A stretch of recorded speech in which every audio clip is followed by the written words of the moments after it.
அர்ஜுனா உங்களை மாதிரி தான். அவன் லைஃப்ல ஜாலியா சந்தோஷமா இருக்கான்.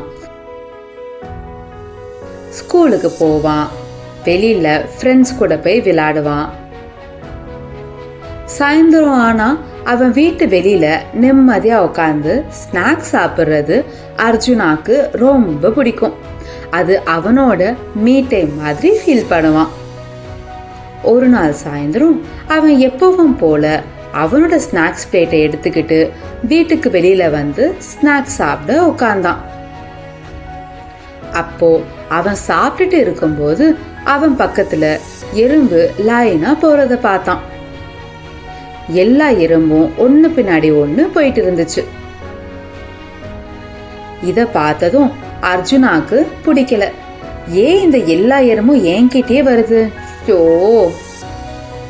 அது அர்ஜுனாக்கு பிடிக்காம அந்த எறும்பு கூட அர்ஜுனா கலைச்சி விட்டுட்டு அவன் பாட்டுல அவனோட ஸ்நாக்ஸ சாப்பிட ஆரம்பிச்சிட்டான். ஏன்னா அர்ஜுனாக்கு அந்த எறும்பு அங்க தேவையில்லாத பொருளா அங்க இருந்துச்சு. சோ கலைச்சி விட்டுட்டு அவன் வேலைய பார்க்க ஆரம்பிச்சிட்டான். அர்ஜுனாவோட வீட்டுக்கிட்ட ஒரு பெரிய மரம் இருக்கும். அது அங்க பல வருஷமா இருக்கு. அதோட கிளைகள் நிறைய பேருக்கு நிழல் கொடுக்கும். அன்னைக்கு சாயந்தரம் அந்த மரத்தை சுத்தி அந்த ஏரியால இருக்க எல்லா பெரிய மனுஷங்களும் வந்து நின்னு பேசிட்டு இருந்தாங்க.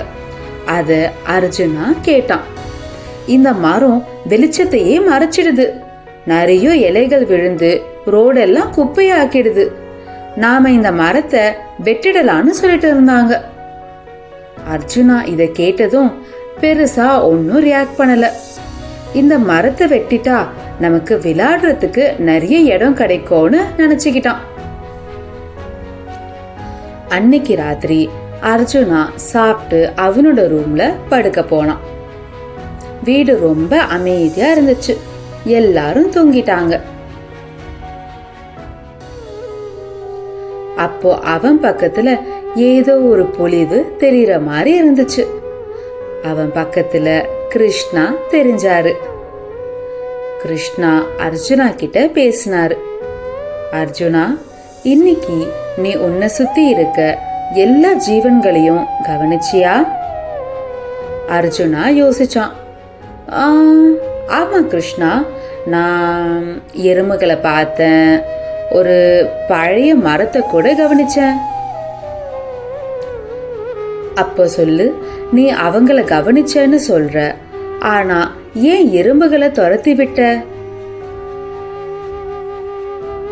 ஏன்னா அது வெறும் எறும்பு கிருஷ்ணா, அது ரொம்ப சின்னதா இருக்கு, எனக்கு அடிச்சிடும்னு எனக்கு அதை பிடிக்கல, அதனால துரத்தி விட்டுட்டேன்.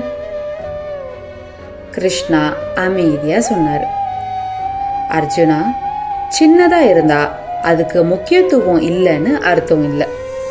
பகவத்கீதாவோட ஒரு முக்கியமான பாடம், எல்லா ஜீவராசிகளையும் நாம மதிக்க கத்துக்கணும். அது சின்ன எறும்பா இருந்தாலும் சரி, பெரிய யானையா இருந்தாலும் சரி, நம்ம கிட்ட பேச முடியாத மரமா இருந்தாலும் சரி, உன்னையும் என்னையும் போல அவங்களும் இந்த உலகத்தோட சொத்து. நாம எல்லாம் சேர்ந்து ஒன்னா இருக்கும் போதுதான் இந்த பிரபஞ்சம் அழகாகும். எறும்புகள் கடினமா உழைக்கும். மரங்கள் நாம கேட்காமையே நமக்கு நிழல் கொடுத்து காத்தும் கொடுத்து உதவும். அவங்க யாரும் பேச மாட்டாங்க அர்ஜுனா, ஆனா அவங்களுக்கும் உணர்ச்சிகள் இருக்கு. அத நீ மதிக்க கத்துக்கணும் அர்ஜுனா. மரியாதைன்றது யார் நம்ம கிட்ட பேசுறாங்களோ, இல்ல யாரு பார்க்க ரொம்ப பலசாலியா இருக்காங்களோ அவங்களுக்கு மட்டும்தானே இல்லை. நாம இந்த உலகத்துல இருக்க எல்லா ஜீவராசிகளையும் மதிக்கணும். கண்டிப்பா மதிக்கணும் அர்ஜுனா. அர்ஜுனாக்கு ஒரு புது கண்ணோட்டம் கிடைச்ச மாதிரி இருந்துச்சு. எறும்புகளை கூட மதிக்கணுமா கிருஷ்ணா அப்படின்னு கேட்டான். ஆமா அர்ஜுனா, எறும்புகள், மரங்கள், மனுஷங்க, இயற்கைன்னு எல்லா ஜீவராசிகளையும் மதிக்கணும்.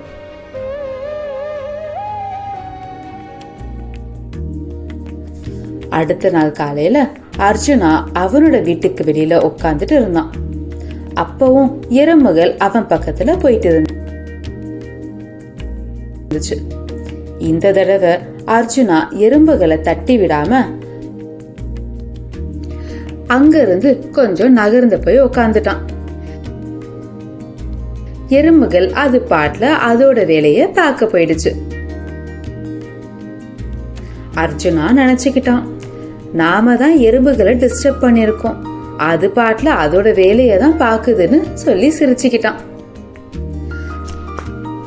அன்னைக்கு அந்த ஏரியால இருக்க எல்லா பெரியவங்களும் மறுபடியும் மரத்தை வெட்டுறத பத்தி பேசிட்டு இருந்தாங்க.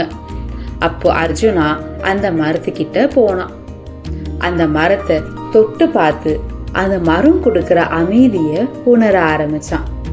அவனுக்கு அது ரொம்ப பிடிச்சிருச்சு.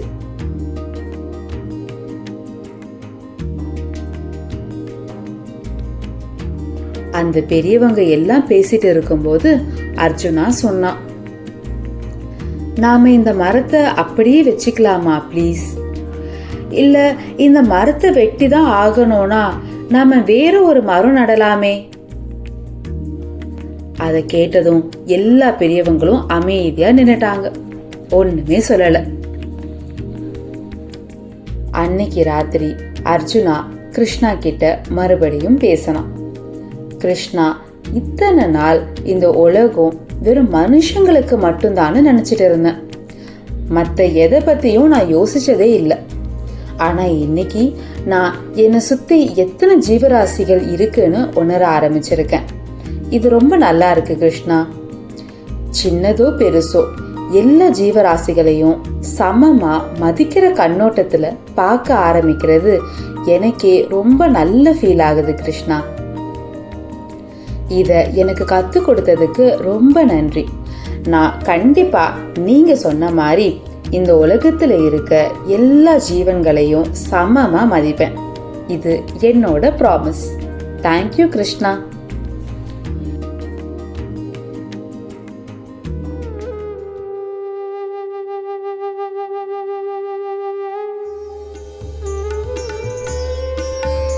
குழந்தைங்களா, பகவத்கீதால சொல்லப்படுற கருத்துக்கள்ல ஒரு முக்கியமான பாடம், நம்மளை சுத்தி இருக்க எல்லா ஜீவராசிகளையும் நாம சமமா மதிக்கணும். எறும்புகள், மரங்கள், பறவைகள், சின்ன பூச்சிகள், மனுஷங்கன்னு எல்லாரையுமே சமமா பார்க்கணும். இந்த உலகத்தை நம்ம வசதிக்காக மட்டும் எடுத்துக்காம இந்த உலகத்தை பாதுகாக்கிற கடமையும் நமக்கு தான் இருக்கு. ஜீவராசிகள் எல்லாரோட கடமையும் அது. எல்லாரையும் சமமா மதிக்க கத்துக்கோங்க. இந்த உலகத்துல எல்லாருக்கும் அவங்கவங்களுக்கான இடம்னு ஒண்ணு இருக்கு. எல்லாரும் ஒன்னா சேர்ந்து வாழும்போது நாம எல்லாரும் ஒரு குடும்பமா சந்தோஷமா இந்த உலகத்துல வாழலாம். சிந்திச்சு செயல்படுங்க. வாழ்க வளமுடன். பகவத்கீதாவோட கதைகளை தெரிஞ்சுக்க ஹாப்பி கிட்ஸ் சேனலுக்கு சப்ஸ்கிரைப் பண்ணுங்க.